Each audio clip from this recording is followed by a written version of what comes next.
नमस्कार, मी निरंजन. इजी न्यूजमध्ये आपल्या सर्वांचं मनःपूर्वक स्वागत.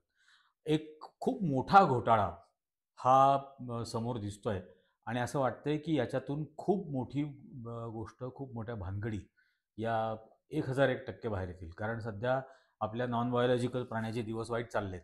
अमेरिकेपासून जगभर जिथं जाईल तिथं त्याची नाचक्कीच होते. अगदी परवा मॉरिशसला कमंडलू द्यायला गेले गंगाजलचा, तिथे त्या मॉरिशसच्या राष्ट्रपतींचं तोंड इतकं गिळत होणं की काय घाणमारा आणून दिली यांनी. तर त्यामुळे त्यांचे सध्या अडचणीचे दिवस चाललेत हे समजून येत आहे. एक भाषण नरेंद्र मोदींनी केलंय आणि त्या भाषणात ते असं म्हटलेत की देशातले 100 जिल्हे हे नक्षलवाद्यांनी अफेक्टेड होते. तर जंगलामधले नक्षल तर आता आम्ही कमी केले, ते 100 वरून आकडा 24 वरती आलेला आहे. तो 100 जिल्हे अफेक्टेड होते हे यांनी कुठून काढलं माहीत नाही. पण ते 100चं 24 वरती आलाय असं ते म्हणतायत. असेल कदाचित. त्याच्यापुढे त्यांचं असं वाक्य की शहरातले नक्षल मात्र अजून बाकी आहे. तर अजून तो जो मानसिकतेतला फरक आहे की विरोध करणारा प्रत्येक इंटलेक्च्युअल, विरोध करणारा प्रत्येक अशी बुद्धिवादी मनुष्य, मग ते ॲक्टिव्हिस्ट असतील, कार्यकर्ते असतील, सामाजिक कार्यकर्ते असतील, पत्रकार असतील, या सगळ्यांना या अर्बन नक्षलच्या डेफिनेशनमध्ये घ्यायचं आणि त्यांना असं म्हणायचं की हे अर्बन नक्षल अजूनपर्यंत संपवणं बाकी आहे. त्याच्या पुढे ते जे म्हणाले ते अत्यंत धक्कादायक आहे. त्यापुढे ते असं म्हटले की गेल्या 10 वर्षामध्ये 25 कोटी लोकांना दारिद्र्य रेषेच्या वर आणलं. 25 कोटी लोकांना. आणि आत्तापर्यंत देशभरामध्ये वेगवेगळ्या स्कीम्सच्या अंतर्गत 42 लाख कोटी रुपये, आकडा आहे का, 42 लाख कोटी रुपये डायरेक्ट ट्रान्सफरमधून लाभार्थ्यांपर्यंत आम्ही पाठवलेले आहेत. आता पहिली गोष्ट तर ही आहे की 25 कोटी लोक तुम्ही दारिद्र्य रेषेच्या वरती आणले असं म्हणता. 80 कोटींना तुम्ही मोफत धान्य देताय, म्हणजे ते दारिद्र्य रेषेच्या खालती आहेत. 80 आणि 25 झाले 105 कोटी. म्हणजे या देशामध्ये 35 कोटी लोक फक्त असे आहेत की जे स्वतःचं पोट स्वतःच्या मेहनतीने भरू शकतात. हा 25 कोटी आकडा कुठून आणला? हे ते मागे जे प्लॅनिंग कमिशन रद्द करून नवीन तो नीती आयोग आणला, त्या नीती आयोगाने एक आकडा जाहीर केला होता. त्यात ते असं म्हटले होते की 25 कोटी लोक दारिद्र्य रेषेच्या वर आले आणि त्यात त्यांनी जे निकष सांगितले होते ते निकष काय होते? तर ज्या घरात शौचालय आहे ते घर दारिद्र्य रेषेच्या वर, ज्या घरामध्ये गॅस सिलेंडर आहे ते घर दारिद्र्य रेषेच्या वर. आता मुळामध्ये यांची आधी एक योजना होती, शौचालयाची पण होती आणि सिलेंडरची पण होती, ज्याच्यामध्ये शासनातर्फे मोफत गॅस कनेक्शन दिलं गेलं. नंतर गॅस सिलेंडर विकत घेण्याचा खर्च लोकांनीच करायचा होता, रिफिल करण्याचा. पण पहिलं कनेक्शन जे आपण म्हणतो ते मोफत दिलं गेलं, शौचालयांसाठी पैसे दिले गेले. आता शौचालय घरामध्ये बांधलेलं आहे, पण घरामध्ये खायला काय अन्न नाही. म्हणजे हगाची सोय सरकारने करून दिली, खायची सोय मात्र घरामध्ये नाहीये. पण फक्त हगायची सोय नाही तुमच्या घरामध्ये, मग तुम्ही आता दारिद्र्य रेषेच्या वरती. असे फालतू आकडे काढले आणि सांगितलं की 25 कोटी लोक वर आले. वास्तविक वेगवेगळ्या इकॉनॉमिक सर्व्हेजमधून हे स्पष्ट झालेलं आहे की मोर दॅन 30 करोड पीपल, 30 कोटीपेक्षा जास्त लोक हे दारिद्र्य रेषेच्या खाली गेले आहेत. तरी सुद्धा हा माणूस खोटं बोलणं सोडत नाहीये आणि त्या खोट्याच्या नादामध्ये 25 कोटी लोक दारिद्र्य रेषेच्या वर आले म्हणून सांगितलं. त्याच्या पुढचा आकडा तर घोटाळाच, 1001% घोटाळा आहे. 42 लाख कोटी रुपये, 42 लाख कोटी रुपये लाभार्थ्यांना बँक अकाउंटमधून थेट ट्रान्सफर केले. हा अत्यंत अविश्वसनीय आकडा आहे आणि त्याच्यामध्ये हे जर खरंच 42 लाख कोटी रुपये ट्रान्सफर केले असतील तर तो प्रचंड महाघोटाळा याच्यातून बाहेर येणार आहे. यापूर्वी आपण ते पाहिलंय आयुषच्या बाबतीमध्ये, जे अगदी कॅगनी पण दिलं की एकाच नंबरवरती कसे अनेकांनी पैसे क्लेम केले 5-5 लाख रुपयाप्रमाणे.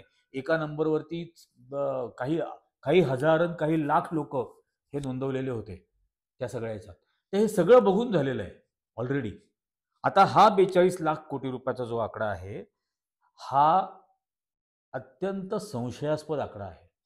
कारण मुद्दाम सांगण्यासारखी गोष्ट, केरळसारखं राज्य असेल, हरियाणासारखं राज्य असेल, गोव्यासारखं राज्य असेल, ही जी छोटी छोटी राज्य आहेत, मिझोराम, नागालँड, त्रिपुरा, आसाम, अशी अनेक राज्य आहेत ज्यांचं वार्षिक अर्थसंकल्प हा 9,000 कोटी रुपयापेक्षा जास्त नाही आहे. या पाच पाच राज्यांचं वर्षाचं बजेट अर्थसंकल्प हा एकट्या मुंबई महानगरपालिकेच्या अर्थसंकल्पापेक्षा कमी आहे. 5 जण मिळून मुंबई महानगरपालिकेचा अर्थसंकल्प हा त्या 5 राज्यांच्या अर्थसंकल्पापेक्षा मोठा आहे. आणि 9,000 कोटी रुपये, 4,000 कोटी रुपये ज्या राज्यांचं वर्षाचं बजेट आहे, त्या देशाचा पंतप्रधान असं सांगतो 42 लाख कोटी रुपये वर्षभरामध्ये त्यांनी लाभार्थ्यांना पाठवले. हा आकडा, याच्यातलं काय सत्यता आहे हे तर आम्ही आकडेवारीसह पुराव्यासह येणाऱ्या काळात समोर आणू. हा अतिशय इन्व्हेस्टिगेट करण्यासारखाच आकडा आहे. म्हणजे इन्व्हेस्टिगेटिव्ह जर्नलिझम जे करणारे आहेत, ज्यांनी केलेलं आहे, त्यांच्यासाठी हा आकडा हा ट्रिगरिंग पॉइंट आहे. इथून तपास आणि शोध सुरू होतो. पण आता कशाचा शोध घेतला जाणार आहे हे सांगण्यासाठी म्हणून मुद्दाम हा भाग करतोय. छोटा असेल पण हे जे आहे हे खूप महत्वाचा हा भाग आहे. आणि म्हणजे अतिशय बेछूट सगळं ते जे काय भाषण आहे. त्याच्या व्यतिरिक्त आत्ता 4 दिवसापूर्वी त्यांचं सिल्वासा दमन त्या साईडला कुठेतरी एक भाषण होतं. त्या भाषणामध्ये कारण 1,00,000-1,25,000 लोक आली होती आणि त्या आलेल्या सगळ्यांच्या हातामध्ये तिरंगी झेंडे दिले होते. भारताचा झेंडा नाही, तिरंगी झेंडा दिला. कारण भारताचा झेंडा हा तिरंगी आणि अशोक चक्र असा आहे. पण भारतीय जनता पक्षाने नरेंद्र मोदींच्या जाहीर सभेमध्ये आलेल्या नागरिकांना दिलेले झेंडे हे अशोक चक्र वगळून दिलेले होते. खरं तर तात्काळ त्या ठिकाणी पोलिसांनी पोलीस कंप्लेंट घ्यायला पाहिजे होती. सुमोटो पोलीस कंप्लेंट घ्यायला हवी होती. कारण देशाच्या राष्ट्रध्वजाचा एक फ्लॅग कोड आहे, एक संहिता आहे त्या झेंड्याबद्दलची. आकारापासून, रंगापासून, कापडापर्यंत काय असले पाहिजे. नायलॉन बेलॉन प्लास्टिकचे झेंडे चालणार नाहीत, खादीचाच असायला हवा.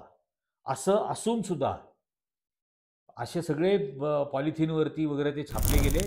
त्याच्यावरती तिरंगा नाही. व्हिडिओ आम्ही दाखवतो तुम्हाला. हजारो लोक दिसत आहेत हातात झेंडे घेऊन. एकाही झेंड्यावर तिरंगा नाही ठेवलेला या नॉन बायोलॉजिकल प्राण्यांनी. आणि म्हणूनच सातत्याने देशाच्या संविधानामध्ये जो फ्लॅग कोड दिलेला आहे त्याचा हा अपमान नरेंद्र मोदींनी केलेला आहे, त्यांच्या सत्ताधारी पक्षांनी केलेला आहे. आणि मग अशा सभांमध्ये ते काय वाटेल ते बेछूट आकडे बोलतात आणि लोक काही व्हेरिफिकेशनच्या याच्यात नसतातच.